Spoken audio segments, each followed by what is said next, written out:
రాజమహేంద్రవరం నుంచి తిరుపతికి విమాన సర్వీసును పౌర విమానయాన శాఖ మంత్రి రామ్మోహన్ నాయుడు ప్రారంభించారు. ఢిల్లీలోని రాజీవ్ గాంధీ భవన్ నుంచి ఎంపీ పురంధేశ్వరితో కలిసి వర్చువల్ గా ఈ కార్యక్రమంలో ఆయన పాల్గొన్నారు. రాజమహేంద్రవరం విమానాశ్రయంలో నిర్వహించిన కార్యక్రమంలో మంత్రి కందుల దుర్గేష్, ఎమ్మెల్సీ సోము వీర్రాజు, ఎమ్మెల్యేలు ఆది శ్రీనివాస్, బుచ్చయ్య చౌదరి తదితరులు పాల్గొన్నారు. ఈ సందర్భంగా రామ్మోహన్ నాయుడు మాట్లాడుతూ దేవీ నవరాత్రుల్లో తిరుపతికి విమాన సర్వీసులు ప్రారంభించడం అదృష్టంగా భావిస్తున్నట్లు చెప్పారు. టికెట్ ధర మొదటి 35 సీట్లకు 1999 రూపాయలు, తర్వాత 35 సీట్లకు 4000 రూపాయలు 3 నెలల పాటు అందుబాటులో ఉంటుందన్నారు.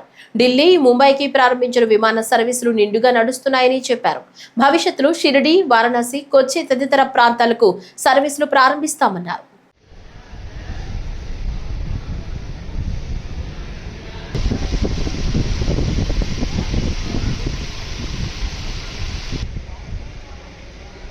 Sütlü ve al bakıda